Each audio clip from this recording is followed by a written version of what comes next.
असेच नवनवीन कीर्तनाचे व्हिडिओ पाहण्यासाठी आपल्या चॅनेलला सबस्क्राईब करा आणि बेल आयकॉन दाबायला विसरू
पतिव्रते जैसा व्रतार प्रमाण आम्हा नारायण तैसा परी सर्व भावे लोभ्यावडे धन आम्हा नारायण तैसा परी तुका म्हणे एकविध झालिया म्हण विठ्ठला वाचोनी नेने तुझे सर्व भावे लोभ्यावडे धन आम्हा नारायण तैसा परी महायुग तुझे तटे विमरत्यम परम पुंडलिकाय जातो इंद्र सागत्य तिष्ठतमानंद कंदम परब्रह्मलिंगम भजे पांडुरंग पांडुरंगा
दास्या त्यांच्या प्रपादाने कथेचा विस्तार बाबाजी सद्गुरु दास तुका जयांचे केले स्मरण होय सकल विधींच्या अधिकरणात तिची वंदू श्री चरण श्री गुरूंचे ते नमस्कार होऊन आता मुखम करते वाचाल कंबोलंगयते गिरी यत कृपात महंदे परमानंद माधव कपी कुळी हनुमंत तया माझे दंडवत ओम नमो ज्ञानेश्वरा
पतिव्रते जैसा व्रतार प्रमाण आम्हा नारायण तैशापुरी सर्व भावी लुगावडी धन्य नारायण तैशापुरी प्रस्तुत चालू असलेला अखंड हरिनाम सप्ताह वर्षे 16वे आणि 16व्या वर्षातील तिसऱ्या दिवशीची कीर्तन सेवा करत असताना सेवेसाठी घेतलेला देवनिवासी श्रीमंत श्री संत जगद्गुरु तुकोबरायांचा अनन्य भक्तिपर प्रकरणातील अभंग आहे. जगद्गुरु तुकोबराय कोण बाबा? ज्यावेळी जगद्गुरु तुकोबरायांच्या मुखातून अभंगाचे शब्द निघायचे त्यावेळेस ते लिहिण्याचं काम एक संताजी जगनाडे नावाचे संत करत होते. तुकोबाच्या मुखातून निघलेले शब्द दिवसभर ते लिखाण करायचे आणि रात्री जेवण झाल्यानंतर तुकोबरायांनी संताजी जगनाडे महाराजांना आपल्या शेजारी बसवायचे. दुसऱ्या बाजूला एक विस्तवाणी भरलेली पाटी असायची आणि पूर्वीच्या काळात एक तांबडा पैसा होता. तांबडा पैसा, तो तांबडा पैसा त्या विस्तवावरती टाकला जायचा आणि संताजी जगनाडेला तो दिवसभरचे अभंग जगद्गुरु तुकोबराय वाचायला लावायचा. आणि तो अभंग वाचल्यानंतर एक अभंग वाचला की जगद्गुरु तुकोबरायचा तापवलेला पैसा आपल्या जिभेवर घ्यायचे. तापवलेला पैसा आपल्या जिभेवर घ्यायचे. चटका बसला तर अभंगात घे म्हणायचे, चटका नाही बसला तर अभंगात घे. असे जगद्गुरु तुकोबरायांनी आपल्यासाठी 4092 चटके घेतले. त्या जगद्गुरु तुकोबरायांचा अभंग सेवेसाठी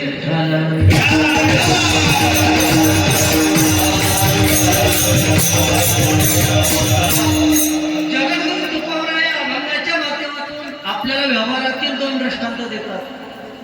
पहिल्या चरणामध्ये जगद्गुरु तुकोबराय काय म्हणतात? पतिव्रता स्त्री जी असते त्या स्त्रीला जेवढा पती प्रिय आहे, तिला जेवढा आपला पती आवडतो, तत्व आम्ही माणूस म्हणून जन्माला आल्यानंतर त्या पतिव्रता स्त्रीला जसा पती आवडतो तसा आम्हाला विठ्ठल परमात्मा आवडतो.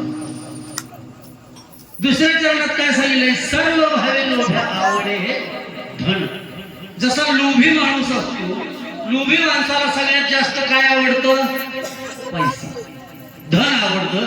त्याचं जेवढं धनावर प्रेम असतं, जेवढं त्याला धन आवडतं, त्या न्यायाने आम्हाला तितकाच विठ्ठल परमात्मा आवडला पाहिजे. आणि मग एक वेळेस आम्हाला विठ्ठल परमात्मा आवडला की मग सांगतात की आमचं मन जे आहे ते मन आमचं एकविध झालं की मग आम्हाला विठ्ठलाशिवाय दुसरं काही सुचणार नाही. हा अभंगाचा साधा सांग मतीदार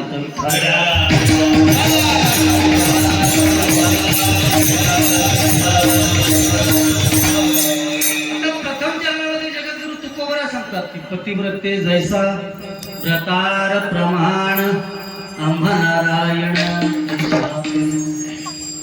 पतिव्रता कोणाला म्हणायचं, पतिव्रतेचे अधिकार काय आणि पतिव्रता कशी असावी, आपण पहिल्यांदा पतिव्रता पाहू आणि मग त्या पतिव्रतेला पती कसा आवडतो हे पाहू.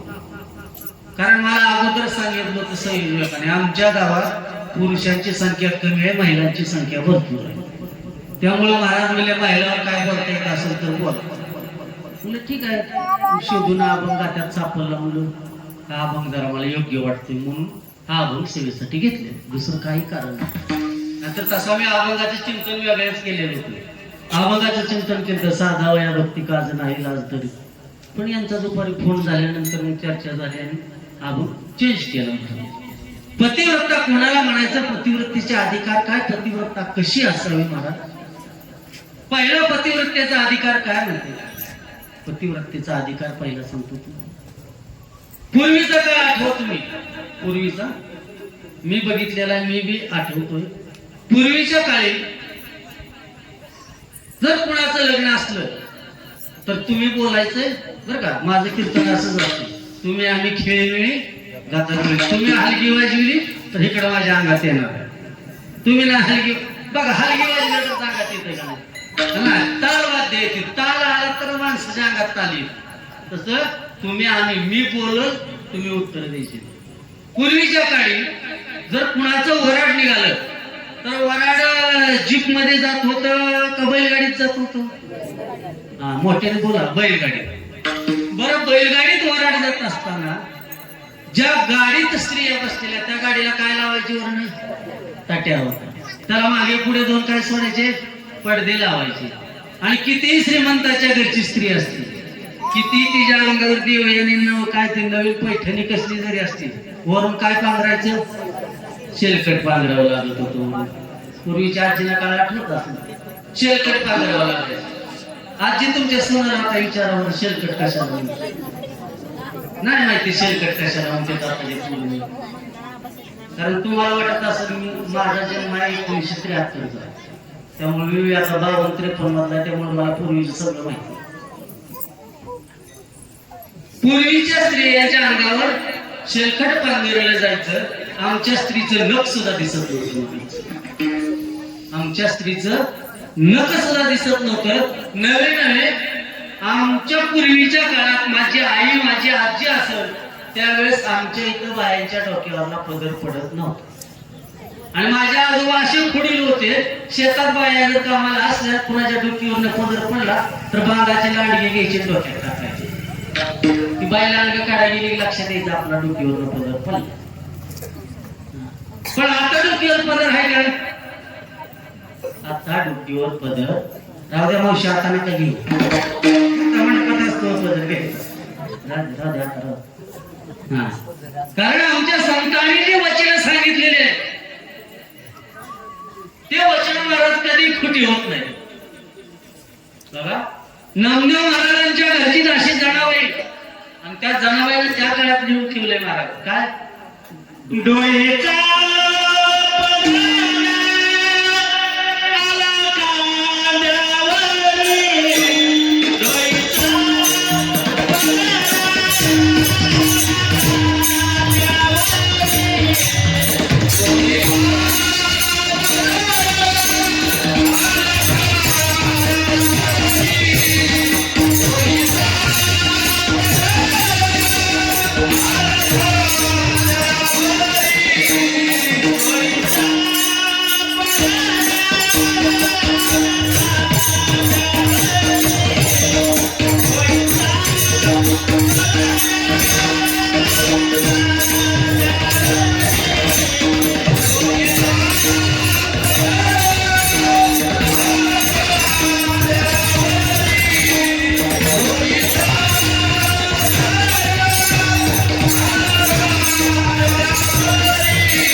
इथे येतो पुरुषापेक्षा महिलांची गर्दी जास्त असते बाजारामध्ये.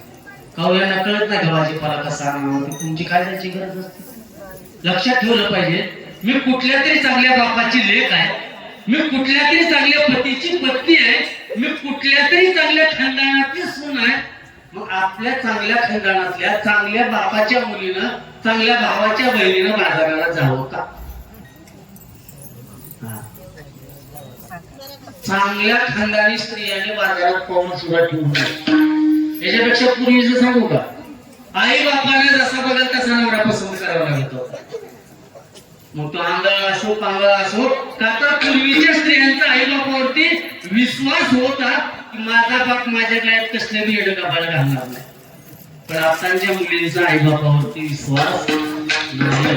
अगोदर फोटो बायोडाटा सगळं बघते, त्यांना योग्य वाटलं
विश्वास पाहिजे.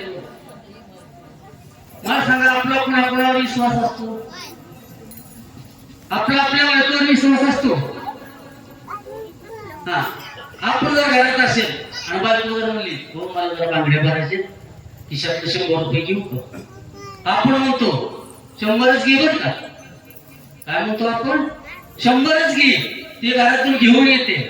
परत म्हणतो 100च घेतलंस ना, म्हणजे आपला बायकोवर आपल्या विश्वास नसतो.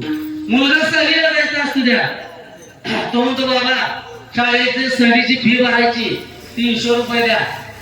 मुलाला सुद्धा आपण म्हणतो 300च घ्या, जास्त घेऊ नको. 300 घेतल्यावर मी म्हणतो 300च घेतलेस ना. आपला आपल्याला तरी विश्वास असतो.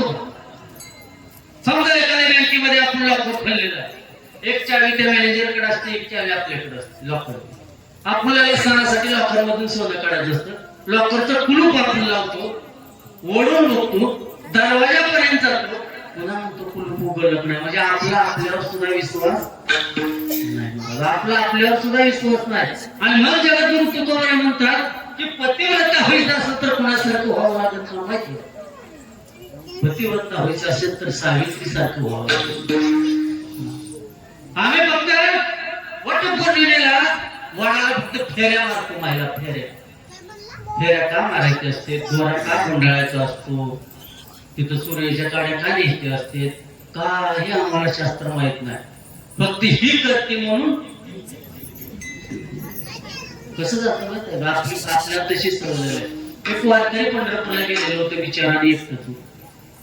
मग तो पंढरपूरला गेला, वारकऱ्याने काय पहिल्यांदा गेले की चंद्रभागेमध्ये स्नान, नंतर नगर प्रदक्षिणा करून मग नामदेवपारीचं दर्शन घेऊन मग आतमध्ये पंढरपुरात दर्शन घेईल. हा वारकरी चंद्रभागेवरती स्नानाला गेलं पण एकटा. त्याला माहित आहे पंढरपूरमध्ये कपडे काढून ठेवले की पळवून येते. मग बिचाराने काय केलं, अंगावरले कपडे काढली, वाळूमध्ये एक खड्डा खाल्ला, तिथं कपडे पुरली आणि त्याच्यावर महादेवाची एक पिंड तयार केली आणि वरती झेंडा लावला. काय म्हणतो, खूण झाली ना आपल्याला ओळख पटवण्यासाठी. नदीवरती आंघोळीला गेल्या तर तुमच्या माझ्यासारखी मागून आलेली सगळी म्हणजे पंढरपूरला नवीन पद्धत झाली. काय महादेवाची पिंड तयार करायची ना आपला झेंडा तिथं लावला. ही ज्या वेळेस महागारी आला तर हजारो पिंड आणि हजारो झेंडे तयार झाले. आता हे कपडे हुडकायची कुठे, याने कशासाठी ठेवली होती, आपले कपडे ओळखण्यासाठी खूण तयार केली. बाकीच्यांना काय माहिती होतं का नाही, त्यांनी केलं म्हणून ही आपली पद्धत आहे. महाराज जग करतो म्हणून आपण करतो, पण त्याच्या पाठीमागचा मतीचा अर्थ आपल्याला काही माहित नसतो. ते पतिव्रता होती आणि पतिव्रता होती त्याच्यासाठी जगद्गुरु तुकोबारायांनी काय सांगितलं, तुका म्हणे पतिव्रता तिची, तुका म्हणे पतिव्रता तिची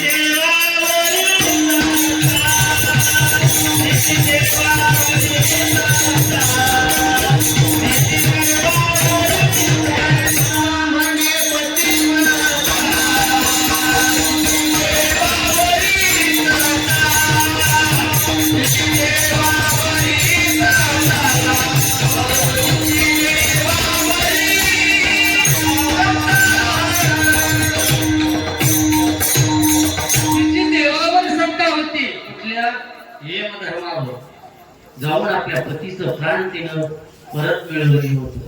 ते पतिव्रता होती. रावणाची पत्नी असणारी मंदोदरी सुद्धा पतिव्रता होती. आणि रावण जो आजपर्यंत जिवंत होता प्रभू रामचंद्राच्या पुढं, तो केवळ आणि केवळ मंदोदरीच्या पतिव्रतेच्या जोरावर महाराज जिवंत होता. अनेक पतिव्रतेचे आपल्याला दृष्टांत पाहता येतील ग्रंथामध्ये जर आपण शिरलो. बघा, कौरव आणि पांडवांचं युद्ध चालू. युद्ध चालू असताना पांडवांच्या बाजूने भगवान श्रीकृष्ण परमात्मा होते आणि कौरवांच्या बाजूनं कोण कोण होतं, शकुनी होता, भीष्माचार्य होते, कृपाचार्य होते, द्रोणाचार्य होते, कर्ण होता, विकर्ण होता, दुःशासन होता. सगळी चांडाळ चौकडी एका बाजूला होती आणि ही सगळे एका बाजूला. ज्यावेळेस दुर्योधनाच्या लक्षात आलं की भगवान श्रीकृष्ण परमात्म्यामुळे आपलं कोण शिल्लक राहत नाही, त्यावेळेस तो दुर्योधन भीष्माचार्यांकडे गेला आणि भीष्माचार्याला म्हणाला, पितामह मला वज्र दे आणि अमर बनायचंय, त्याच्यासाठी काय औषध असतील तर मला सांगा. भीष्माचार्यांकडे आजोबा करते विश्वाचार्यांनी सांगितलं माझ्याकडे काही औषध नाही, पण तू राजा धर्माकडे गेला तर राजा धर्म नक्की तुला सांगेल. आता धर्माचं आणि दुर्योधनाचं काय वैर होत. आपल्याला जर सांगितलं तुझ्या वैर्याकडे जा, ते तुला औषध सांगेल, आपल्याला विश्वास बसत नाही. मग दुर्योधन म्हणला पितामह तुम्ही माझी चेष्टा लावली काय म्हणलं, राजा धर्म कुठं मला औषध सांगत असतो का.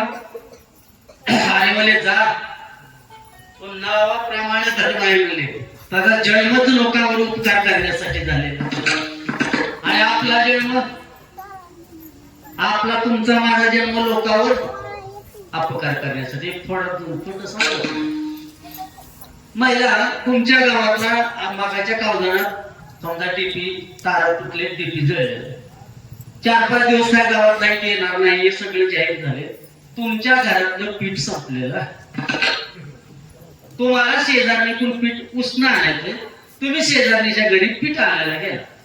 त्यावेळेस शेजाऱ्याने काहीतरी सांगत असावं आणि ती म्हणते माझा हात शेणाने भरलेला आहे, तू तिथं पिठाचा डबा आहे त्यातलं पीठ घे. करून एखादं छोटस आपण पातेलं आणलेलं असतो. ज्यावेळेस शेजारने त्यातलं पीठ आपल्या हाताने घेतो त्यावेळेस खरं सांगा जाधववाडीच्या महिला तुम्ही किती चुपू घेता, हाताने दाबू पीठ घेतात. आणि ज्यावेळेस 5 दिवसाने लाईट यावी, तुमचं घरचे ज्वारी दळून आणावी आणि शेजारणीला पीठ द्यायचं असावं, त्यावेळेस कशा टाकता, हाताने सांगते ते वरून आदर मोकळं. म्हणजे उपकार्यावर आपण अपकार करतो, पण राजा धर्म तसा नव्हता. तो उपकार करणाऱ्याला बी अपकार करणाराही उपकार करणारा होता. दुर्योधन धर्माच्या जवळ गेला आणि सांगितलं दादा मला अमर व्हायचंय, अमर होण्यासाठी काय औषधी तुझ्याकडे असं पितामहाने सांगितलंय. धर्मराजा मला औषध माझ्याकडे नाही, औषध तुझ्याच घरी आहे, पण मी सांगतो तसं तुला करावं लागेल. म्हणले काय. रात्री 12 वाजता विवस्त्र व्हायचं, अंगावर एकही कपडा ठेवायचा नाही. तुझी आई गांधारी जिनं लग्न जमताच आपल्या डोळ्यावर पट्टी बांधली होती काळी, माहित आहे का, तुम्ही सिरियल मध्ये बघितलं असेल बघा, महाभारतामध्ये काळी पट्टी बांधलेली गांधारी का बांधली होती माहित आहे का. तिला माहित झालं की माझा नवरा जन्मता आंधळ आहे, मग ती असं म्हटली जिथं माझ्या नवऱ्याला जग पाहता येत नाही तिथं पाहण्याचा मला अधिकार नाही, तिला म्हणायचं पट्टी. म्हणून तिला आपल्या डोळ्यावरती पट्टी बांधली होती. आणि राजा धर्माने सांगितलं तू 12 वाजता विवस्त्र अवस्थेमध्ये आईच्या पुढे जा आणि आईला डोळ्यावरची पट्टी काढायला सांग. आणि तिनं जर तुला निहाळून पाहिलं तर मात्र तू वज्र दे होतील, तुला कुणाचाच कसलाच आघात होणार नाही, तू चिरंजीव होशील. आता ह्याला काय आनंद वाटला, वाटच बघत बसला कधी 12 वाजता. जसे आपण बघतो ना आता कवा 10 वाजता कवा मी पण दिला बसतो. ही एक लय बरं केलं बघा तुम्ही यावर्षी, त्या नादाने तरी माणसं इथं जमा लागली. गेल्या वर्षी मी आणतो त्यांना महाराजांच्या कीर्तनाला अगोदर जेवण पुन्हा कीर्तन, अगोदर कीर्तन आणि नंतर जेवण, त्यामुळे लोक भरपूर जमतात. हा वाट बघत बसला महाराजाची. रात्रीच्या 12 वाजले, अंगावरले सगळे कपडे काढले, विवस्त्र झाला, आईच्या दर्शनाला निघाला. रात्री 12 वाजता रस्त्याने जात असताना कृष्ण परमात्मा अंतर्यामी होते. कृष्णाला समजलं हा जर आईकडे गेला आणि ह्याला जर आईनं पाहिलं आणि हा जर म्हणले या ठिकाणी ह्याला जर म्हणले वज्रदेही झाला, हा अमर तर होणार म्हणले, मग आता ह्याला काहीतरी पर्याय केला पाहिजे म्हणले, ह्याला मध्ये रस्त्यात अडवलं पाहिजे म्हणले. आणि रात्री 12 वाजता कृष्ण परमात्म्याने एका माळ्याचं रूप धारण केलं आणि टोपलीमध्ये काय फुलं त्या ठिकाणी घेऊन बसले कृष्ण परमात्मा. दुर्योधन रात्री 12 वाजता निघाला. दुर्योधनाच्या पावलाचा आवाज ओळखल्यानंतर कृष्णाने हटकलं, हे म्हणले कोण चाललंय इतक्या रात्रीचं 12 वाजता. ती म्हणला मीच चाललो. मी कोण आता सांगावं तर राजा आहे, नग्न अवस्थेत चाललाय, दुर्योधन म्हणून सांगावं तरी कसं. नाही म्हणला मी. अरे तुझ्या देहाला काय नाव आहे का नाही, म्हणून नाव ठेवायची प्रथा आहे, मला नावाने ओळखावं लागतं. कोण आहे मला दुर्योधन. कृष्ण पुढे आले आणि इतक्या रात्री 12 वाजता विवस्त्र अवस्थेमध्ये कुठं चाललाय. म्हणलं आईच्या दर्शनाला चाललोय, आईला जर मला डोळे भरून पाहिलं तर म्हणले मी अमर होणार आहे. कृष्ण म्हणे तुला काय वाटतं का? आता 2-3 मुलं तुला झाली आणि आईच्या पुढे व्यवस्थित चाललाय, निदान अंगावर लंगोटी तरी घालून जा ना म्हणले. कृष्ण परमात्मा म्हणले निदान अंगावर लंगोटी तरी घालून जा. ती म्हणला आता 12 वाजता मायला कुठे मिळायची मला लंगोटी. कृष्ण म्हणला मी कशाला म्हणलं, आईनं माझ्या टोपीमध्ये फुलाची लंगोटी केलेली म्हणलं. कृष्णाने फुलाची लंगोटी काढली, दुर्योधनाला दिली. दुर्योधनाने ती लंगोटी आपल्या अंगावरती गुंडाळली. आईच्या दर्शनाला गेला, आईचं दर्शन घेतलं आणि सांगितलं आई मी दुर्योधन आहे. म्हणली का मला, तुझ्या डोळ्यावरली पट्टी काढ आणि मला एक वेळेस न्यावून बघ. आता तिला प्रश्न पडला, डोळ्यावरली पट्टी काढावी तर माझं पतिव्रतेचं भंग होतो म्हणजे, कारण मी पतीच्या मता अनुसरून मी आजपर्यंत म्हणले डोळ्यावर पट्टी बांधलेली आहे. बरं नाही पाहावं तर माझा मुलगा अमर होत नाही. इकडं मुलाच्या प्रेमात अडकली आणि इकडं कर्मामध्ये अडकली. आता काय करायचं मुली, पण शेवटी पुत्र मोह तिला आवडला नाही आणि मग तिने डोळ्यावरली पट्टी काढली आणि दुर्योधनाला डोक्यापासून खाली पाहत आली आणि जिथं लंगोटी घातली होती अंगावरती तिथं आली की म्हणली तुला रस्त्यात कोणी भेटलं होतं का? म्हणला हो एक माळे भेटला होता. आणि मग जिथं लंगोटी घातली ना तिथंच मार बसून तुझा मृत्यू हो. पतिव्रतेच्या मुखातील शब्द आहेत महाराज. मग मला सांगा, कौरव पांडवाचे युद्ध झाल्यानंतर भीमाची गदा दुर्योधनाच्या मांडीवरच बसली होती आणि तिथं दुर्योधनाचा मृत्यू झाला. ही पतिव्रतेच्या मुखातले शब्द होते महाराज. म्हणून त्या पतिव्रता स्त्री असतात ना, त्यांना जेवढा पती आवडतो तेवढं जगद्गुरु तुकोबराय म्हणतात की आम्हाला विठ्ठल आवडला त्या स्त्रियांचा. अहो आणखीन एक पतिव्रतेचं तुम्हाला लक्षण सांगतो बघा. असा चौक असावा, चौकापाशी असं एक घर असावं असं आपलं घर होतं आणि एका स्त्रीच्या मालकाला पतीला गावातील 5-6 लोक मारत होते. थोडं राजकारणाचं काहीतरी स्वरूप असतं मला, त्याच्यामुळेच गावाचं सगळं वाटोळ व्हायला लागलं. पुन्हा आता होतं पाक माणसं त्या राजकारणामुळे विसरले, कुणाला काही मिळत नाही आणि भोंबलं खेळल्याशिवाय आपण राहत नाही. काय कुणाला राजकारणाचा फायदा झाला मला सांगा बरं आतापर्यंत? कुणालाच नाही. माढा तालुक्यामध्ये एकमेव आमचं चिंचगाव गाव असेल की मतदान ग्रामपंचायत असू द्या, आमदारकीचं असू द्या ना तर जिल्हा परिषदचं असू द्या, मतदान झाले की दोन्ही पार्टीच्या एका जागेवर बसते. या वार्डात तुझं इतक्या मतांनी येते, त्या वार्डात आमच्या तितक्या मतांनी. दोन्ही पार्ट्या एकत्र येणार एकमेव आमचं गाव. त्या गावाचा आम्हाला अभिमान आहे. असं तुम्ही राजकारण करून करा. मी आता काय ठिकाणी आम्ही जातो बघतो, हे माझ्या रानात यायचं नाही, माझ्या मागावर तुझं पाणी कसं काय आलं, त्यावेळेस का मला मतदान केलं नाही. काय तुम्ही कशासाठी करता हे कुठं? गावाची एकी असेल तर महाराज राजा सुद्धा आपल्या पुढे चुकतो.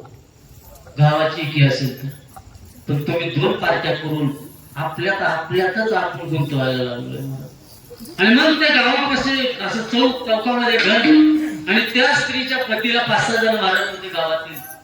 तिला खिडकीतनं पाहिलं, आपल्या पतीला गावातली 5-6 जण कोणीतरी मारतायत. तिला देराला सांगितलं, अहो तुमच्या भावाला गावातले लोक मारते, तो जेव्हा त्यांना सोडवणं म्हणजे किती काट्यावर त्यांच्या अंगावर पडते. त्याला खिडकीतनं बघितलं, मला ती 6 जण आम्ही दोघं, त्याच्याबरोबर मला बी मार खावा लागेल. म्हणला भाऊ तो मागच्या दारातून निघून गेला, पण ती स्त्री पतिव्रता होती, तिला घरात राहवलं नाही. घरातून परत आली, पदर खोचला, ती एकटी 6 जणांना मारू शकली असती का?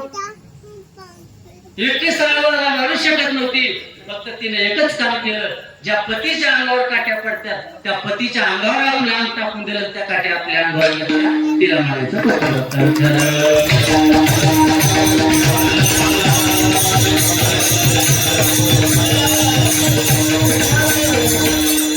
म्हणून जगद्गुरु तुकोबराय सांगतात की पतिव्रता कोणाला म्हणायचं आणि पतिव्रता कशी असते ती मला. तुमच्या गावात रामायण झाले का? एक वेळेस रामायण लावा, एवढ्यासाठी लावा तुम्ही की नेमकं रामायणात काय घ्यायचं की मी 1 रुपया न घेता महिन्यात कमीत कमी 5 ते 6 चक्रा मारी तीच गावून येते रामायण लावल्यानंतर. कारण मी उत्कृष्टपैकी अर्थ सांगू शकतो. मंदिर झाल्यानंतर नक्की लावा भावार्थ रामायण. त्या रामायणातनं आपण काय घ्यायचं माहिती आहे का? बाकीचं काहीच घ्यायचं नाही. रामायणातले महत्वाचे मुद्दे सांगतो. इथं महिला भरपूर आहेत म्हणून. ज्यावेळेस प्रभू रामचंद्र वनवासाला निघाले होते, पतिव्रता कोणाला म्हणायचं आणि कशी असते तुम्हाला सांगतो. ज्यावेळेस प्रभू रामचंद्र वनवासाला निघाले होते त्यावेळेस रामाच्या बरोबर सीता माता आणि लक्ष्मणजी निघाले होते, बरोबर. ज्यावेळेस ते दोघं निघाले त्यावेळेस लक्ष्मणाची पत्नी असलेली उर्मिला ती लक्ष्मणाच्या जवळ आली आणि लक्ष्मणाला म्हणली, मला सुद्धा वनवासाला ये, मला सुद्धा तुमच्या बरोबर वनवासाला यायचंय. त्यावेळेस लक्ष्मण म्हणला, वणी जाऊन वणीचा चिंते हा प्रकार होईल. तू जर माझ्या बरोबर आली तर मला रामांच्या सेवेमध्ये खंड पडेल, माझं लक्ष जास्त तुझ्याकडे लागेल. त्यामुळे तू काय म्हणाला माझ्या बरोबर येऊ नको.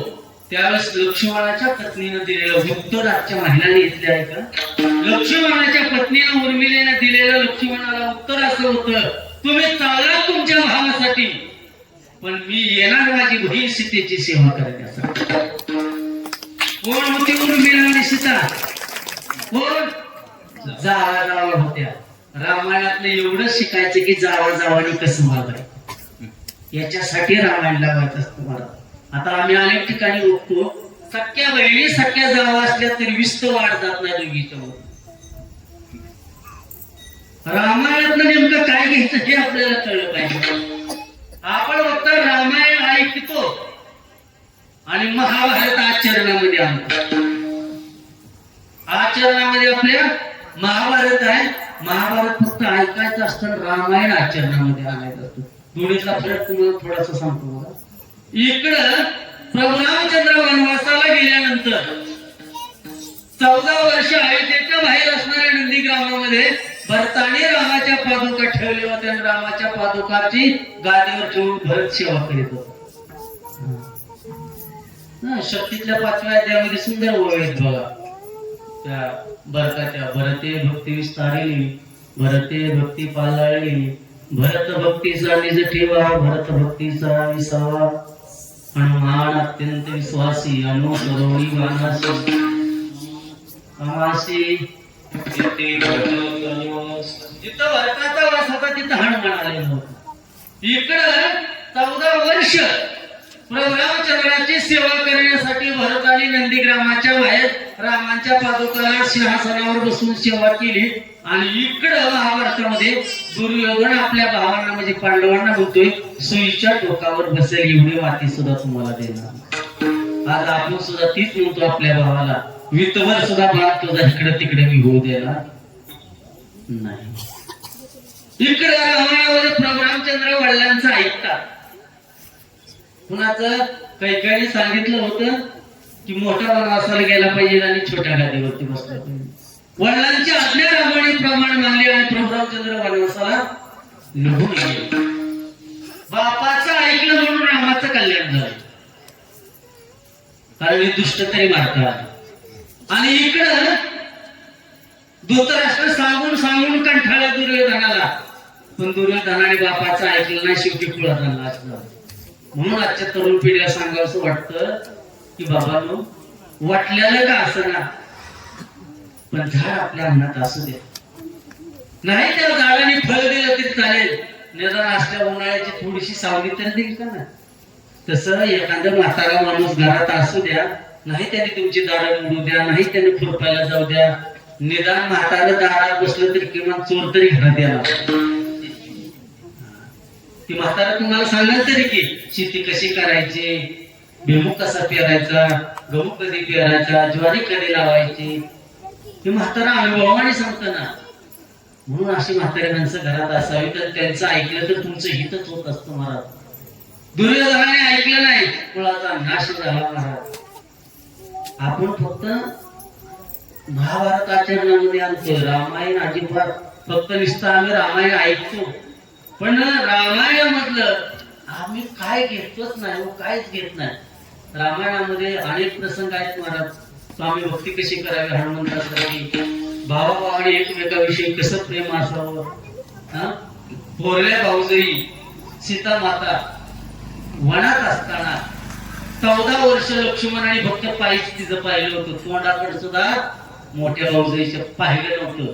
काय एका गोरी सीता ही लक्ष्मणाला माहित सुद्धा नव्हती. 14 वर्ष फक्त काहीच पाहिलं लक्ष्मणाने पाहिलं हे. आणि तिथं काय झालं बघा, आणखीन रामायणामध्ये तुम्हाला सांगतो. रामाने कोणाचं ऐकलं? कर्णाची चोळी पाहिजे म्हणून कुणी सांगितलं होतं? बायकोनं सीतेनं सांगितलं होतं. बरोबर. एक लक्षात ठेवायचं आपण, बायकोचं नेमकं काय ऐकावं काय नाही. जे हिताचं असं ते जरूर ऐकावं. सीतेनं सांगितलं हरणाची मला चोळी पाहिजे, तिला कातडी. राम हरणाच्या पाठीमागे गेला आणि इकडे रामाने सीतेचं हरण केलं. दुःख कुणाला झालं? सीतेला झालं. आणि रामायणामध्ये मंदोदरीने राजा रावणाला केलेला उपदेश तुम्ही ऐकला. किती सुंदर उपदेश मंदोदरीने रावणाला केलेला आहे. ती सांगते दुसऱ्याच्या स्त्रीवर वाईट नजर ठेवणं याच्या एवढं रावणा पाप नाही. तू रामाची सीता रामाला परत दे, त्यात आपलं अनहित आहे, हित होणार नाही. तुझ्या सगळ्या कुळाचा ध्वंस होईल. एवढा मोठा 14 वेळा इंद्राला जिंकणाऱ्या इंद्रजितासारख्या पुत्राचा यात वध होईल. अक्षय कुमाराचा वध होईल. जंबू मायाचा वध होईल. प्रहस्त प्रधानाचा वध होईल. कोणीही शिल्लक राहणार नाही. परस्त्रीच्या वाईट नजर टाकली तर कुळाचा नाश झाल्याशिवाय राहणार नाही. ते मंदोदरीने सांगून सुद्धा रावणाने ऐकलं नाही. शेवटी रावणाचा सुद्धा पूर्ण कुळ नाश त्या ठिकाणी झाले. म्हणून पुरुषांनो, कधीही आपल्या बायकोनं काय सांगितलं असं तरी 5 मिनिटं बसून विचार करायचा. आता काय म्हणतात महाराज, आम्ही लय वेळा विचार करतो. एक माणूस होतो, त्याच्या दारात नव्हतं रोज अशा म्हशी जायची आणि म्हशी जात असताना ती पारावर बसायचं वाट्यावर आणि एक म्हैस जरा बोल शिंगायची. ती म्हणायचं या म्हशीच्या शिंगात बसलं तर काय होईल, कसं बसावं लागेल, असा 20 दिवस विचार केला. आणि एक दिवस म्हशी आल्या, त्याने कट्ट्यावर म्हशीच्या शिंगावर उडी मारली. आतमध्ये बस.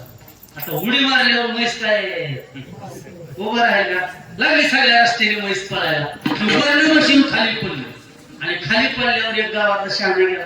मला निदान म्हशीच्या शिंगात बसताना तरी विचार करायचा. आणि मला 15 दिवस झाले विचार करीत. म्हणजे असा विचार करायचा काय उपयोगाचा आहे का? असं नाही विचार करायचा. विचारावा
स्त्रियांना पती जेवढा प्रिय आहे तेवढा आम्हाला माणूस म्हणून जन्माला आल्यानंतर विठ्ठल परमात्मा प्रिय.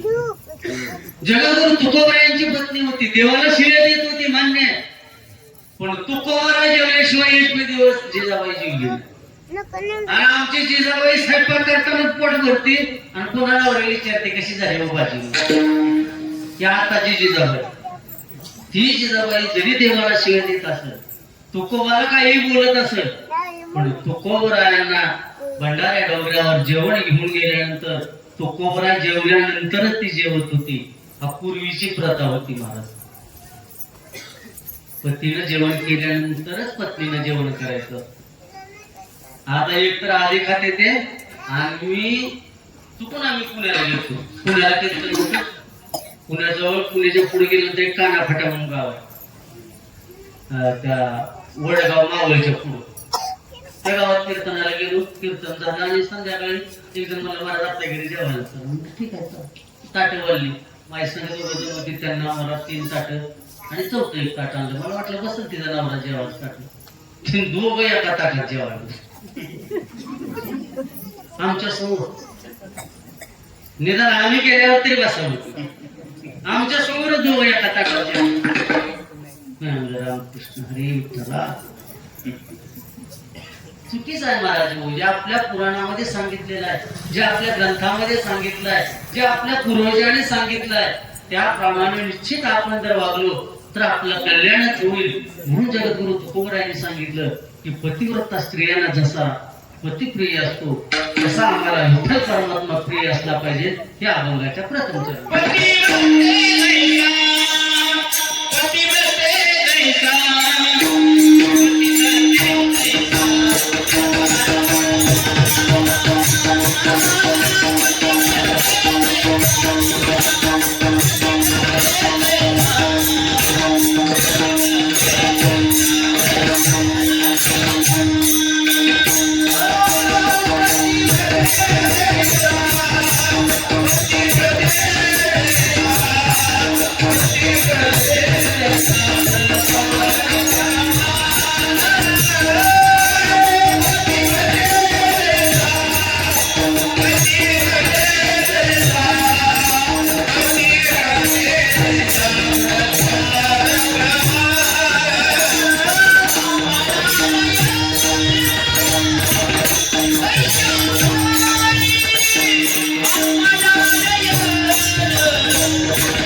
दुसऱ्या चरणामध्ये जगद्गुरु तुकोबरा सांगतात की सर्व भावे लुभ्या आवे धन आम्हा नारायण तैसा परी. आता माणसाला धन किती आवडतं, किती आवडतं तुम्हाला सांगू. समजा कुर्डवाडीला बैलाचा बाजार आहे. आता नाही, आता कुर्डवाडीचा बाजार बंद झाला, आता मूळ निघलाय. जनावरांचा बाजार मूळ निघलाय. त्या बाजारामध्ये कुणीतरी एखादा शेतकरी बैल विकणार असतो आणि कुणीतरी एखादा शेतकरी बैल घेणार असतो. त्या दोन्ही शेतकऱ्यामध्ये व्यवहार जुळतो का कधी? मग व्यवहार जुळवणारा मध्यस्थी कोण असतो? दलाल. बरोबर. दलालाशिवाय व्यवहार जुळत नाही. तसं तुम्हाला आम्हाला जर विठ्ठल परमात्म्यापाशी जायचं असेल तर मध्ये एक दलाल. कोणचा दलाल माहित आहे का? संतांवहे प्राप्ती ऐसे एक तिती ग्वाही. विठ्ठलापर्यंत जायचं असेल तर आधी संताला शरण जावं लागतं. संतांच्या माध्यमातून आपल्याला देवापर्यंत जाता येतं. त्यावेळेस आपला व्यवहार पूर्ण होतो. कुठला? नामाचा व्यवहार पूर्ण होतो त्यावेळेस. हा व्यवहार पूर्ण करण्यासाठी मध्यस्थी दलाल लागतो. आणि समजा त्या दलालाच्या बापाने जर बाजारात बैल विकायला आणला तर ती बापाकडून सुद्धा दलाली खातो. दलाल बापाकडून सुद्धा दलाली खातो. मी डोळ्याने बघितलेली उदाहरण आहेत मला. ती बापाला सरळ म्हणतं, केवढ्या वेळ मागितलाय तुम्ही? बाप म्हणतो 25,000 मागितलाय. देऊन टाका ना मला, तुम्ही आज आला मी रोज बाजारात असतो. नाही देऊन टाका म्हणतो. आणि इकडे हे आधीच 30,000 असा पॅक केला. म्हणजे बापाकडून सुद्धा 5,000 रुपये दलाल म्हणतो. पैशाच्या पुढे माणसाला नातीपुती अजिबात कळत नाही. इतका माणूस धनाचा लोभी असतो. जेवढं आपण पैशावर प्रेम करतो तेवढं विठ्ठलावर केलं तर काय प्रॉब्लेम. पण आपण करतो का? हुशार नाही. आपण करत नाही. का करत नाही? आपल्याला आपलं हित आणि अनहित कशाचा हित कळत नाही. हित ते करावे देवाचे चिंतन. देवाचे चिंतन करण्यामध्ये आपलं हित आहे. मला प्रपंचामध्ये आपलं हित नाही. बरं आपण किती पैसा कमवल्यानंतर सुखी राहू? काय कमी होतं आमच्या दादांना, आजी दादा? काय कमी होतं? एका क्षणात गेलं का नाही विचार? देश विकत घ्यायला एवढा पैसा होता इथे. जी कोरोना काळात डॉक्टर सहित हॉस्पिटल विकत घेणारी माणसं होती. मरावं लागलं. पैसा असो. पैसा हा माणसाचं सर्वस्व नाही. कारण लय पैसा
सुंदर प्रमाण आहे मला. काय सांगितलं?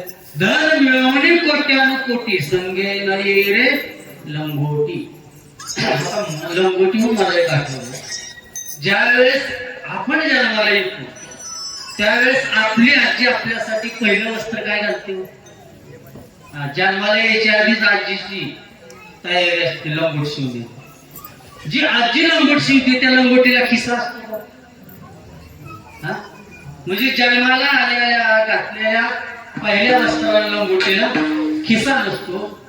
मेल्यानंतर पांढऱ्या कपड्याची लंगोटी घालतात तिला खिसा असतो का? म्हणजे पहिल्याही लंगोटीला खिसा नाही, शेवटच्याही लंगोटीला खिसा नाही. मग मधल्याच काळात लोकांपासून आपण खिसा का बोलतो? खिसा त्यासाठी दिलेत का आपल्याला लोकांना पसंत वाटण्यासाठी? म्हणजे इतकं आपल्याला धनाचं प्रेम झालेलं आहे मला, इतकं आपण त्या धनावरती प्रेम करतो. मग तुम्ही जेवढ्या धनावरती प्रेम करताय त्यातलं तुमच्या बरोबर किती येते सांग? आता तुम्ही काय उत्तर द्या? पुरुष मंडळी, जर एखाद्याच्या घरचा माणूस मृत्यू पावला, बघा एखाद्याच्या घरचा माणूस मृत्यू पावला तर बाजार आणायला त्याची पोरं जाते का भावकीतली माणसं जाते? कुठली भावकीतली? म्हणजे सगळं ते बाजारचं गुलाब सुतळे बांबू कापड सगळं सगळं सगळं पानं बिळं सगळं आणलं. कितीही मोठा बंगला असू द्या, आतमध्ये 1 एकराचा स्विमिंग टँक असू द्या, आंघोळीला कुठं आणावं लागते? रस्त्यावर. बरं आंघोळीला नंतर पोरं आणतात का बाहेर भावकीतले आणते? आंघोळ घातल्यानंतर ती रेडीवर झोपवते. बांधताना पोरं बांधतात का भावकीतले बांधतात? भावकीतली बांधते. बरोबर आहे. आणि साईडला कोपऱ्यात त्या वर्ण बांधलेल्या कपड्यामध्ये 1 रुपयाचं नाणं आणि तांदूळ ठेवला जातो. पैसे पोराच्या खिशात नसते का पाहुण्यापासून असते? म्हणजे तुम्ही कमवलेल्या पैशातला रुपया सुद्धा तुमच्या पदरात बांधत नाही. तो पैसा सुद्धा पाहुण्याचाच बांधायचा. बरं बांधल्यानंतर उचलत असताना खांदा पोरं देतात का भावकीतली? भावकीतली ती गाली एखादा पाहुणा. आणि सगळ्याच्या पुढे शिकाई धरून कोण असतो? म्हणजे ती बापाला म्हणते लय करामती केले त्या रस्त्याला रस्ता दाखवायला होते. बरं तिथंच कशा भूमीत गेल्यानंतर सरपण कोण रस्त बाहेर आणि रचल्यावर त्याला काडी कोण लावतो? पोरगा लावतो. म्हणजे ज्याच्यासाठी तुम्ही एवढं कमवून ठेवताय ते तुम्हाला रस्ताही दाखवते, तुम्हाला काडीही लावते, म्हणून त्यांना आपलं म्हणू नका. मग कुणाला आपलं म्हणायचं? आपुला तो एक देव करुणी तेने विना जीवा. त्या देवाला आपलंसं करायला शिका, धनाला आपलंसं करू नका. मला तुम्ही किती मोठा बंगला बांधा, किती मोठा 5 मजली बंगला बांधा आणि तुमचं मृत्यूपत्र तुमच्या माड्याची काय मेहता वकील असते, मेहता वकिला पैसे जावा आणि मृत्यूपत्र तयार केला की मी मेल्यानंतर माझ्या मुलाने मला माझ्या बंगल्याच्या हॉलमध्ये जाणावं. कोण जाईल का तुम्हाला? मग बंगला तुमचा आहे का? तुमचा अधिकारच नाही ना त्याच्यावर. तसं त्या बंगल्यावर अधिकार नाही, तसं ह्याही बंगल्यावर आपला अधिकार नाही. एक दिवस काळ येणार आहे आणि याला सुद्धा घेऊन जाणार आहे. महाराज त्याही बंगल्यावर अधिकार आपला नाही आणि ह्याही बंगल्यावर आपला अधिकार नाही. महाराज मग लोकांना फसवून आपण धन कशासाठी एवढं मोठं कमावतो? बरं ते आपल्या काही उपयोगी येत नाही, काही कुठल्या दृष्टीचं उपयोगी येत नाही. महाराज ते धन किंवा प्रपंच असा वृक्ष आहे की त्याला कधीच फळ येत नाही. मग ज्याला फळ येत नाही तो वृक्ष ठेवावा का तोडावा? लय मोठं आंब्याचं झाड आहे, त्याला कधीच आंबा लागला ना, आपण म्हणेल का बाबा मस्त झाड आहे, त्याच्यामुळे कडे 5 गुंठ रान पडते ना, मग आपण त्याला काय करतो? तोडून टाकतो. ज्याला फळ लागत नाही ते तोडतो. मग संसाराला फळ आहे का? संसाराला फळ नाही. म्हणून संसारात ना बाजूला होऊन परमार्थ करायला शिकलं पाहिजे. संसारात ना बाजूला होऊन पण आपण त्या झाडाच्या मागे पोहतोय किती पोहतोय माहिती का तुम्हाला? बरं जे कमवायचंय ते तर कसं कमवलं पाहिजे? जगद्गुरु तुकोबरा सांगतात जोडून या धन उत्तम व्यवहारे कुणाचा विचार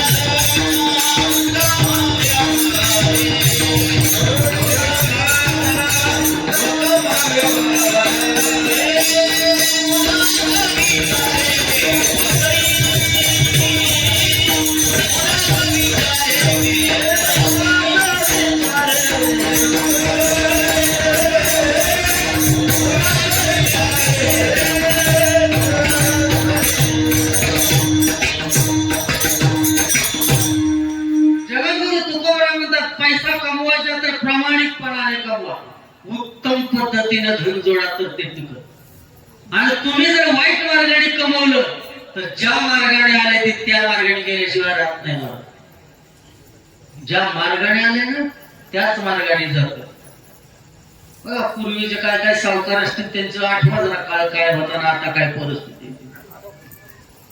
आता जी सावकारकी करीत होती का बुलेटवर फिरायची अशी ह्या पोटात सिगरेट धरून अशी ओढायची. ती माणसं आज चप्पल नाही आम्हाला म्हणते गाठलं महाराजी 10 रुपये द्या कशाला सिगरेट. आधी लोकांना त्रास दिलेला पायाला दामामध्ये हिरीत उलट सोडायची व्याजाचे पैसे नाही दिले. आज त्यांच्या पायाला चप्पल नाही अन्न करीत फिरायला लागलेले. लोकांचा तळतळाटाचा पैसा कधीही चांगला नसतो. अहो तुम्ही जर कुणाकडून व्याजाने पैसे देत असताल तर बंद करा, नका देऊ. आणि असं तर कुणाला घुसणं तर अजिबात देऊ नका. व्याजाने बी देऊ नका आणि घुसणं बी देऊ नका.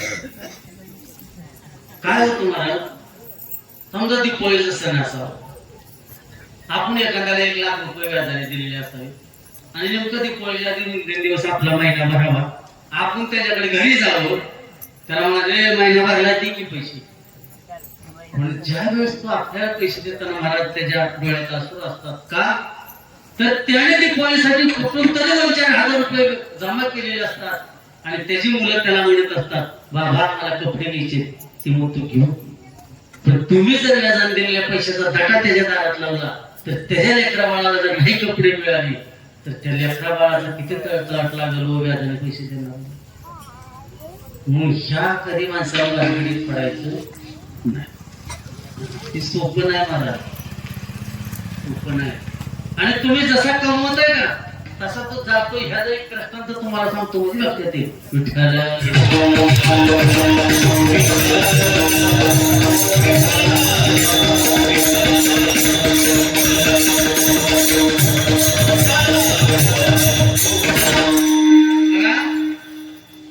एका गावामध्ये एक दुधाचा व्यवसाय करणारा माणूस होता. मी नेहमी कीर्तनामध्ये एक दुधाचा व्यवसाय करणारा व्यक्ती होता. त्याच्याकडे 2 म्हशी होत्या. 2 म्हशीचं त्याला 5 लिटर दूध निघायचं आणि पट्ट्या 5 लिटर मध्ये 5 लिटर पाणी मिसळायचं. किती? आधा दूध आधा पाणी ज्यादा डाळली तर घेईल. 5 लिटर दुधात 5 लिटर पाणी ओतायचा आणि जातं वाढवून मांडायला दूध. तुमच्याच गावात आहे असं समजायचं. जर कोण असेल कारण मला महागारी जायचे गावात. पण हा दृष्टांत सांगितल्यावर नक्की उद्यापासून तो माणूस दुधात पाणी ओतणार नाही याची गॅरंटी मी. हा दृष्टांतच तसा आहे. तो काय करायचा 5 लिटर दुधामध्ये 5 लिटर पाणी ओतायचा. इथून वाड्याला जायचं सायकलीवरती. प्रत्येकाच्या घरी कुणाला 1 लिटर कुणाला अर्धा लिटर दूध वाढायचं. हा त्याचा व्यवसाय लयच वरात चालू.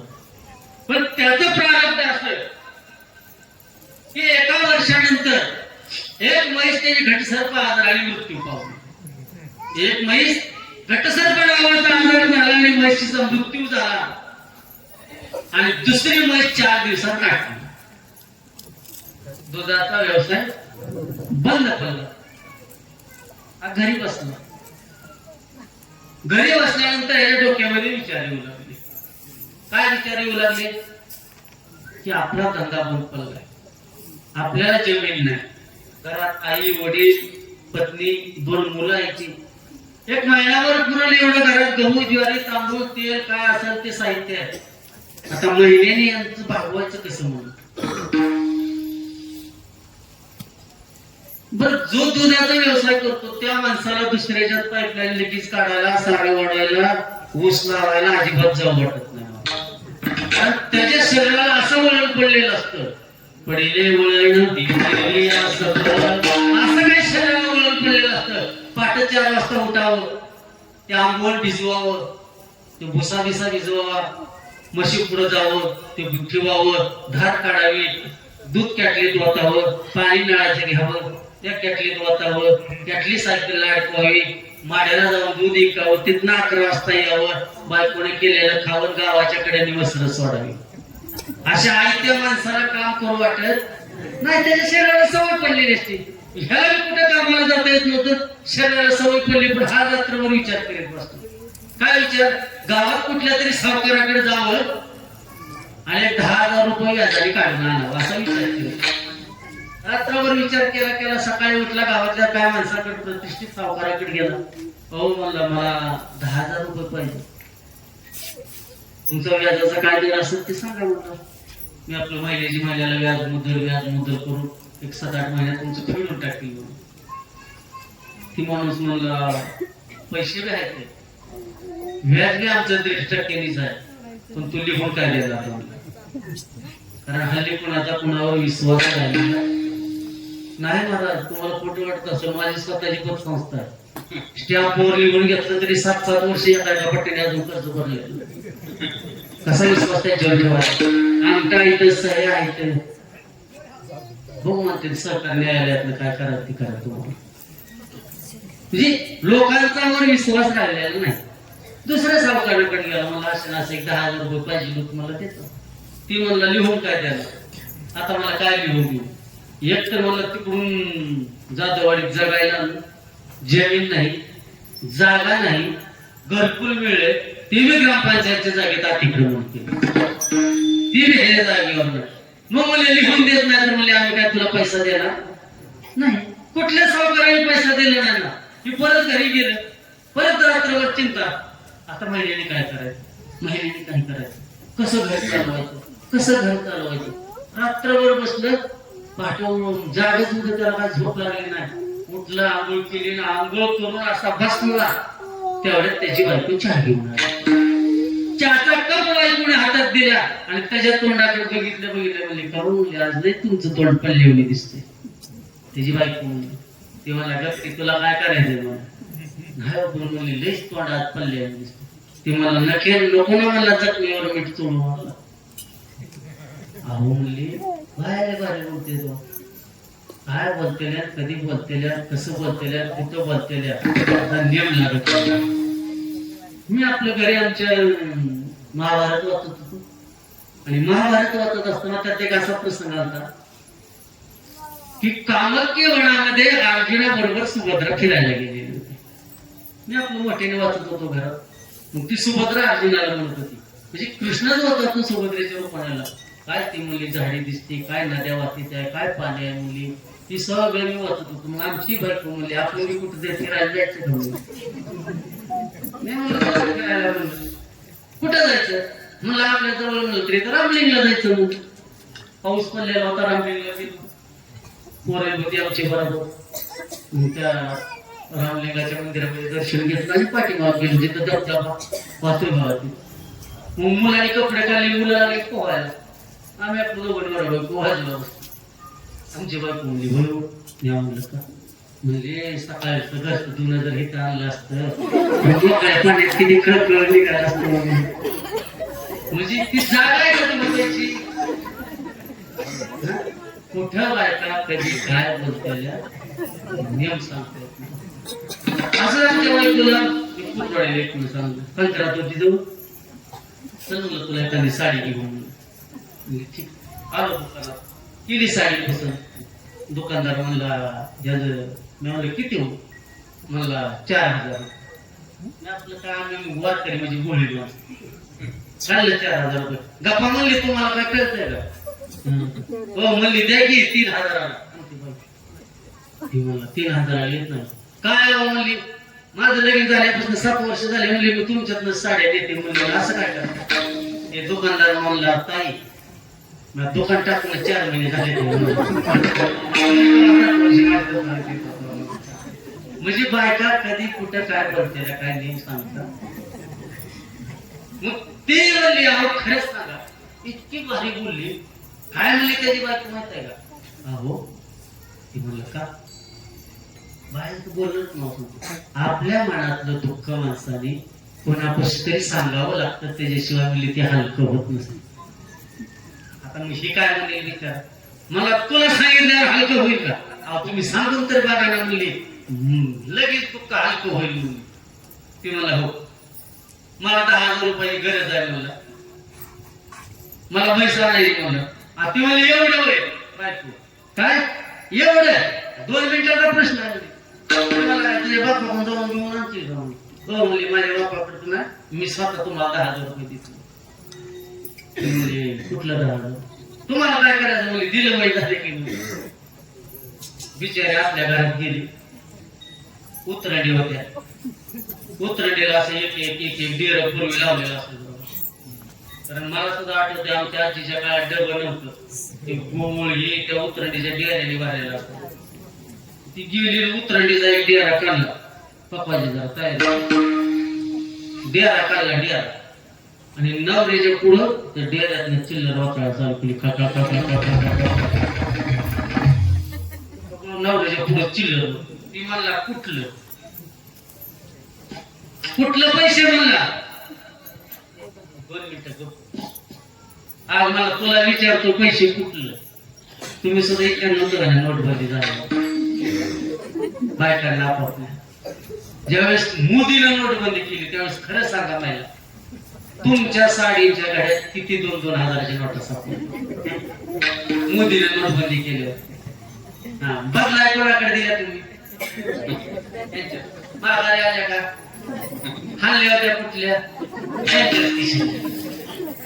तसं ते बी काय म्हणले तुम्ही तो धावून आला की तुमच्या खिशातनं 5 रुपयाचा ठोकळा काढायचे गाडग्यात टाकायची म्हणजे मी कुठं कमवायला घेतली तुमचं काय म्हणजे घ्या त्या बिचाऱ्यानं आपलं 10,000 रुपये मोजून घेतलं एका पिशवीमध्ये बांधलं खांद्यावरती ती पिशवी घेतली आणि दुधात पाणी ओतणार माणूस अतिशय कंजूस असतो बरं माणूस लय कंजूसपणा त्याच्यात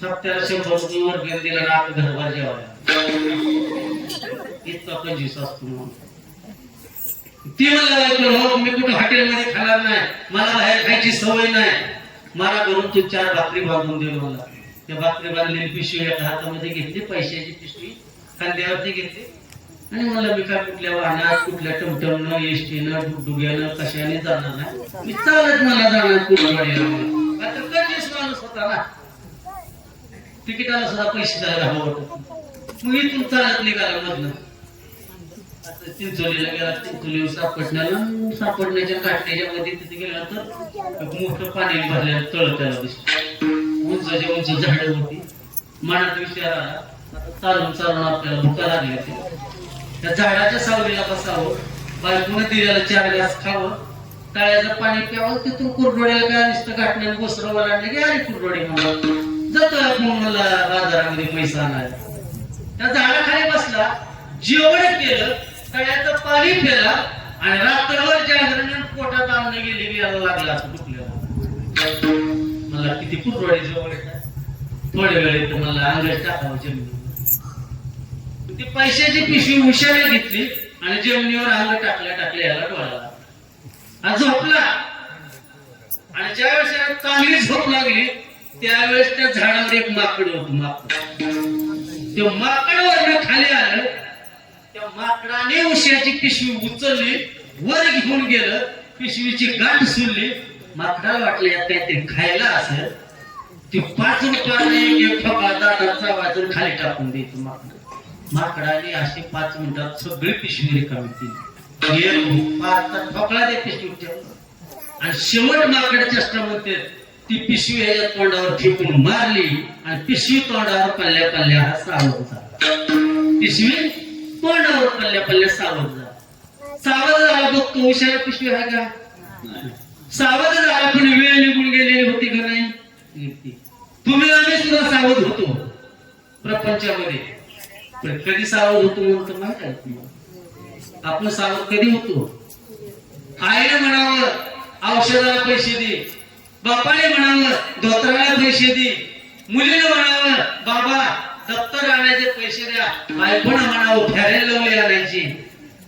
आणि चवा माणूस मग म्हणतो नसत लगीन केलं तर झालं असत. पण बाबा आता वेळ निघून गेली ना, तसा तो सावध झाला. पण वेळ निघून गेली. उठला, पैसे गोळा करायला सुरुवात केली. घरून आले होते 10,000 रुपये. ज्यावेळेस गोळा केले त्यावेळेस काय मिळाले 5,000 रुपये. आता 5,000 रुपये कुठे गेले?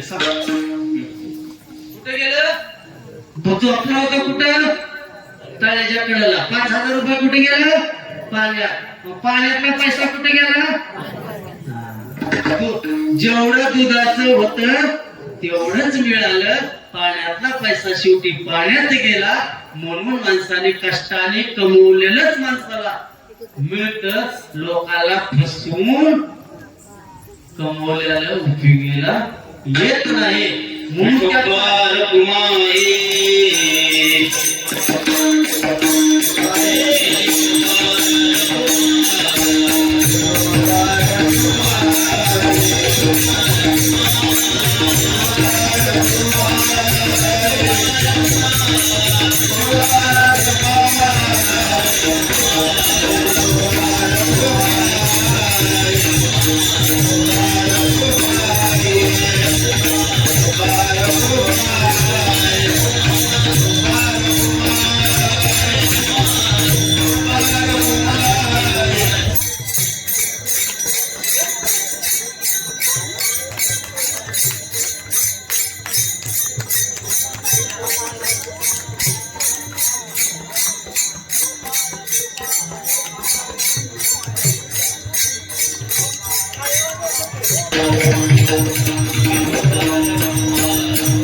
तिसऱ्या जन्मामध्ये जगद्गुरु तुकोबरा म्हणतात. तुकावळे एकविध झाली आपण तुमच्या मनाची अवस्था एकाग्र झाली पाहिजे.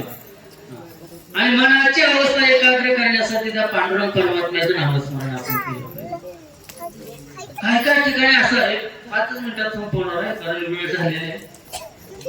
काय काय लोकांचं असं महाराज असतंय की आम्ही आता पूर्वी मी आता ते आणत नाही बरोबर कारण माझ्या बॅगमध्ये 10 मी म्हणायचो कुणाला माळ घालायची असं तर घाला काय 1 रुपया देऊ नको फक्त माळ घाला आणि आपला संप्रदाय वाढला पाहिजे. एक वयस्कर म्हातारा वयस्कर म्हणला महाराज म्हणलं का ते बाबासारखं होतं म्हणला महाराज माळ घालायची म्हणलं का माझं म्हटलं पहिली होती का म्हणलं परवा एकादशीला गेल्यावर चंद्रभागी घेऊन गेलो नाही म्हणलं महाराज मला आता घालायचं मी मला आता का घालायचं म्हणलं आता दात सगळेच पडले.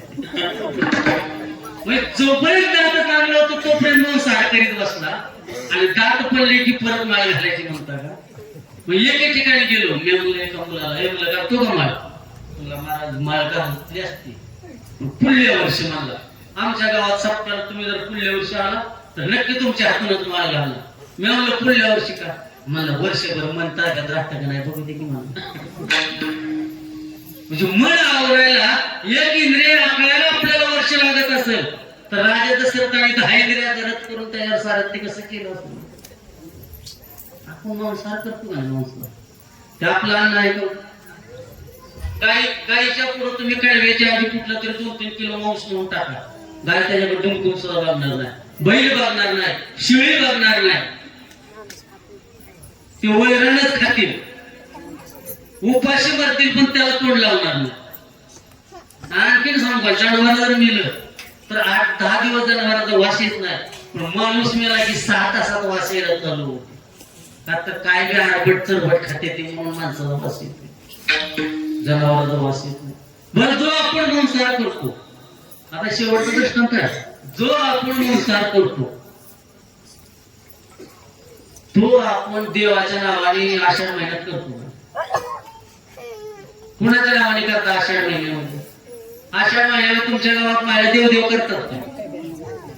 देवदेव ना, देवदेव करता का? देव करता, देवदेव. तुम्ही देव करीतच नाही. देव विठेवरचा देव करायचा, व असला देवदेवाच्या नका नाही दिला. बरं, जो देवदेव तुम्ही करता, आता बघा 1-2-3 तुम्हाला सांगतो. तुम्ही देवदेव करता, त्या देवदेव करत असताना काय जरी अंगात येत का ना? मी त्याचा माणूस लय विरोधी माणूस आहे, माझ्या बुद्धीला हे वाटते. कारण जगद्गुरु तुकोबरांचं हेंदरी शेंदरी दैवते असली हेंद्र शेंद्राची दैवत आम्हाला मान्यच नाही. ती मला वारकरी संप्रदाय तर ते मान्यच नाही. आमच्या गावामध्ये एका बाईच्या आषाढ महिन्यामध्ये यात्रा होती तिच्या घरची. ते काय 10 महिला होते, त्यांच्या डोक्यावरती कळशा, त्याच्यात लिंबाचं फोटो वरणार, त्याला जळ का काय ते जळ निघालेला होता. आणि तिच्या घरी कार्यक्रम होता महाराज, तिच्या अंगात येतो. ती मस्तपैकी आपले नाचत होते, अंगात आलेलं होतं. घरापासून थोडीशी अशी पुढे गेली की तिच्या कमरेची पिशवी खाली पडली. पैशाची पिशवी होती त्या म्हातारीच्या. पिशवी जशी खाली पडली तशी देव जागेवर असा फुटला. देवच पुढे सरकना. देवाने एकच ठोका लावला, खाली काय पडले बघा, खाली काय पडले बघा. अंगात आले, कुणाच्याच लक्षात येईना. नवरा तिच्या जवळ होता, नवऱ्याच्या लक्षात आलं, खाली बघितलं बायकोची पिशवी. त्याने पिशवी उचलली, ते मला बायकोला घेतले देवाचा असला अंगात येण्याचा प्रकार असतो. सगळं खोट आहे मला. आणि ही सगळी मंडळी आहे. मी असं सांगत असताना एक म्हातारी कीर्तनात पुढे बसली. मग मी सांगत होतो, बरं अंगात येते, तुम्ही गाणी म्हणताय, आमच्या वारकऱ्यासारखी गात्यातलं म्हणा ना तुम्ही. गात्यातलं एखादं तरी, त्यांची सगळी स्वरचित गाणी असते. आता आराधीची गाणी काय असते, मी आराधना नाही, पण निदान नाथाने म्हणले 1-2 गाणी तर म्हणावे की आराधने. आईचा जोगवा जोगवा असली म्हणत नाही. ती काय म्हणते माहिती आहे? आराध्या नवा नवा पुढं का त्याला अगरबत्ती लावा. मग अगरबत्ती माणसाच्या पुढे केव्हा लावते? साधी सोपी गोष्ट आहे. माणूस मेल्यावर ते आराधी मेलेला असतो. आणखी एक दुसरं गाणं असं ढोलकीला मांदेल तुझं पाय पाय पाय, वळ केलं तरी सोडायचं नाही. आमच्याकडे कसं असतं बाबा, लावणी मृदंग श्रुती काल घोष आमच्याकडे मृदंगाला आणि अगोदर आणि नंतर वाजवणार. हा आमच्या कीर्तनामध्ये पवित्र आहे. तसं त्यांच्या गाण्यामध्ये ती ढोलकी पवित्र असली पाहिजे. पवित्र वस्तूला पाहिजे काय बांधायचं? कशाचा अर्थ, कशाचं काय, कसले गाणे काय असते ते. तर आमच्यात एक गेम पट्ट्याने नवीन गाणं असते. काय गाणं माहिती? वाकडी टोपी वाकड्या भांगावरी ग, आराध्याची नजर शिंगाड्या मोकडावरी ग. आणि मी असं सांगत असताना वजीराला चालत होता. एक गाणं धरलं एका बाईच्या कीर्तनात अंगात आला. केमला पलीकडं, केमच्या पलीकडे कुठली वस्तू आपण गेले? दोन वस्तीला कीर्तन होतं. तिथे एका बाईच्या अंगात. महाराज म्हणले तुम्ही खोटं बोलताय म्हणून. फटाका असं मग मी कीर्तनामध्ये सांगितलं, जर या म्हातारीच्या अंगातलं घालवायचं असेल, ही म्हणजे अशा अनेक म्हाताऱ्या, तर तुमच्या घरी एखादं गाणं आराध्यांचं ठेवा. एक मस्त पैकी पाटी आणा, त्यात खैराचा इस्तू करा. इतक्याने माड्यावर जाऊन 2 दाबणं आणायची, त्या इस्तवत ठेवायची आणि अंगात आले की पकडीनं दाबणं धरायची आणि त्या बाईकडे ठोकून म्हणायचं देवाला पोळत नसते. दिवस मुख मस्कून जरी अंगात आलं ना तर पुन्हा गादीवर कधीच उभारणार नाही. किती चुकीच्या प्रथा आपण करतो. एकही वारकऱ्याने सांगावं आमच्या स्वप्नामध्ये किंवा आमच्या अंगामध्ये तुकोबराय आले, आमच्या अंगामध्ये ज्ञानोबराय आले, आमच्या अंगामध्ये पंढरीचा पांडुरंग परमात्मा आला. एवढा मोठा देव निष्ठेने भक्ती करणारे राऊत बाबा सारखे माणसाच्या अंगात तरी देव आला नाही आणि हे 8-8 दिवस आंघोळ करीत नाही तर ह्याच्या अंगात देव. किती विचित्र पद्धती आहेत. बरं मला सांगा, आपल्या घरातल्या आजारी पडले की आपण कुणाकडे जातो? महिला देववृक्षाकडे जातो. देवर्षीकडे नाही जात, देववृक्षाकडे जातो. ज्याला स्वतःच भवितव्य कळत नाही ते तुमचं भविष्य सांगतो आणि मग ते तुम्हाला सांगतं की तुमच्या घरात गोंधळ उठला, तुम्ही गोंधळ घाला. गोंधळ घालायचं म्हणले काय लागतं? 2 बकरी लागते. बरोबर. मग आता माझा तुम्हाला एक साधा प्रश्न आहे. तुमच्या घरी गोंधळ घालता आणि बकरी कापता, बकरी देवीला असते का दैत्याला असते? कुणाला? दैत्याला. मग गोंधळ कुणाचा घालताय? दैत्याचा का देवीचा? देवीचा. आणि बकरी कुणाला? कसं काय असं? गोंधळ देवीचा आणि बकरी दैत्या. बरं एक सांगा, दैत्य देवीचा स्वैर आहे का वैरी? वैर. त्याला मारण्यासाठी 3 अवतार घेतले देवी. आज आपल्या ज्यावेळेस प्रभुरामचंद्र वनवासाला जात होते त्यावेळेस रावणाने सीतेचं हरण केल्यानंतर प्रभुरामचंद्र वनामध्ये झाडाला मिठ्या मारायचे, दगडाला मिठ्या मारायचे, सीता सीता. आणि मग पार्वती म्हणली, कावा मुली ज्या रामाचं तुम्ही रात्रंदिवस नामस्मरण करता ती राम इतका येडा झाला म्हणजे बायको रावणाने हे तरी येड्याने झाले आणि त्याचं कसं नामस्मरण करता? भगवान शंकर म्हणले नाही, माझ्या राम म्हणले नाव घेण्यासारखंच आहे. पार्वती म्हणली मी तुमच्या रामाला फसवत असते. मग पार्वतीनं सीतेचं रूप धारण केलं, रामाच्या समोर आली आणि पाहिल्या पार्वतीला रामाने सांगितलं म्हणले येडे काय म्हणली आई ते आम्हाला येडाई झाली म्हणजे पार्वती. ती पार्वतीचा अवतार आहे. पार्वतीला बकरीचा देत. मग मला सांगा, दैत्य देवीचा कोण आहे? वैद्य. आता आपण समजू पेटी मास्तर आणि मृदंगाचे आहे दोघं एकामेकाचे वैर आहेत. नाही तर समजायचं, तो कीर्तनात समजायचं. आणि मी मृदंगाचार्याला बदाम काजू दूध पाजलं तर ह्यांना बरं वाटेल का? वाटेल ह्यांना बरं नाही. मग जर तिच्या वैऱ्याला तुम्ही बकरं कापून जर मोठं करत असतात तर देवी पावल का कोपल? कोपल. एवढं करते तरी आम्ही कापतोच ना बकरी. नका त्या आपल्या साधी बोटाला वेळी लागली कांदा कापताना थोडं रक्त निघलं तर आपला जीव किती तरंगतो आणि त्या मुख्य प्राण्याच्या सरळ नारड्यावर त्या पोचऱ्यात चालली. किती विचित्र अवस्था आहे महाराज. म्हणून तुम्हाला जर हे सगळं करायचं असेल तर मनाची अवस्था एकविध करा आणि मग तुम्हाला विठ्ठलाशिवाय दुसरं काही सुचणार नाही. ज्ञानेश्वर